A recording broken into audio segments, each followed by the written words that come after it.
chez L'Oréal, la culture est quelque chose qui nous passionne. Parce que le métier de la beauté est complètement imprégné dans la culture des pays. Il n'y a pas une culture universelle. Alors Suez Environnement a participé à cette étude sur la perception par les non-français du management français. Parce que pour nous, Suez Environnement, c'est une obligation. La diversité n'est pas une option pour Suez Environnement. Nous sommes dans des métiers de l'eau et du déchet qui sont des métiers très, très intimes de la vie des gens. Et si on veut traiter de l'eau en Inde, il faut être indien, en Chine, il faut être chinois. Et donc on a absolument besoin, pour se développer, d'être profondément locaux. L'origine de ce projet, s'il y a un fil directeur, c'est la passion. Je crois que c'est la passion de 3 collègues académiques qui s'intéressent beaucoup à la chose internationale et qui ont eux-mêmes eu des expériences internationales nombreuses. Et c'est la passion aussi de comprendre, en tant que chercheur, ce qui se passe en matière de management spécifique de certains contextes culturels. Ça, c'est la grande passion que l'on a tous les 3. La passion de comprendre, et pas simplement comprendre la cuisine d'un pays en demandant aux cuisiniers du pays de dire comment est faite sa cuisine, mais on a voulu regarder les choses à l'envers en demandant aux convives, aux invités dans ce pays, comment les choses se font. L'intérêt de la recherche, pour moi, il est à 2 niveaux, au niveau individuel et puis au niveau des entreprises. Au niveau individuel, je pense qu'elle va servir à la fois pour des managers français, pour qu'ils comprennent la manière dont ils sont eux-mêmes perçus par leurs collègues internationaux. Puis elle va servir aussi les managers internationaux, qui eux-mêmes vont pouvoir décoder ce qu'ils vivent au quotidien dans les entreprises françaises. Pour les entreprises, l'intérêt, là, je crois qu'il est double. Il y a, tout d'abord, on leur permet de décoder leur culture d'entreprise, de comprendre ce qui est vraiment propre à leur entreprise et ce qui est plutôt partagé dans le management français.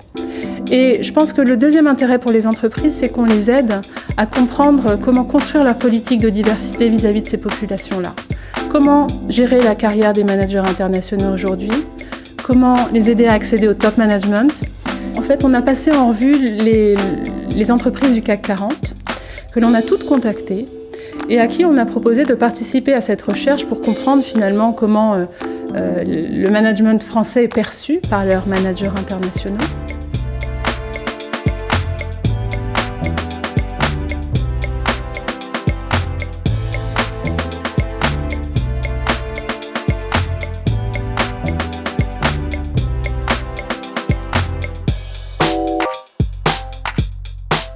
Quand on a entendu parler de ce projet, d'étudier de manière professionnelle comment la culture des entreprises françaises est perçue par les non-français, évidemment, on ne pouvait être que les premiers à se jeter sur ce projet. La Société Générale a souhaité participer à cette enquête parce que nous sommes une entreprise qui a été créée il y a plus de 150 ans en France, mais aujourd'hui nous sommes un grand groupe international avec plus de 120 nationalités représentées dans 76 pays.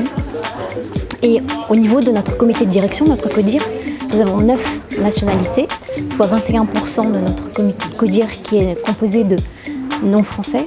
Et nous avons comme ambition d'aller plus loin pour avoir 30%, notre objectif c'est d'avoir 30% de profils internationaux d'ici 2 ou 3 ans. Et donc la question de savoir comment on peut être plus efficace dans notre management est évidemment venue.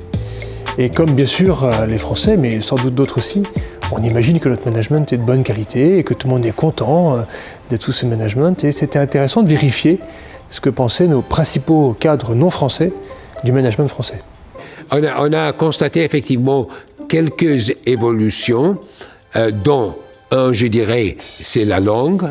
La langue n'est pas forcément, la langue française n'est pas forcément exigée. Ça, c'est une chose qui montre quand même une certaine ouverture dans certaines entreprises. La deuxième chose qu'on a remarqué, c'est que, qui est assez frappant d'ailleurs, les étrangers aiment travailler dans une entreprise française parce qu'ils le trouvent beaucoup plus humain. Et ça, c'est quand même un changement assez extraordinaire. C'était pas toujours connu pour être humain. Or, par rapport aux autres, à leur pays d'origine, que ce soit les États-Unis ou le Japon, c'est effectivement beaucoup plus humain. Et la troisième chose, c'est la culture, ce que je dirais la culture des performances. Ça, effectivement, on tient compte plutôt que d'autres facteurs. Mais vraiment, ce que vous avez fait et comment vous avez fait accompli vos tâches qu'on vous a assignées. Alors la valeur pour nous, c'est que ça nous permet de nous comparer aux autres grandes sociétés françaises et donc de voir les écarts qu'il peut y avoir, et il y en a. Et donc de voir ce qui tient à la culture nationale et ce qui tient à la culture du métier. Et puis on a pris deux décisions. D'abord, on a travaillé cette question en comité de direction, ça a été très utile.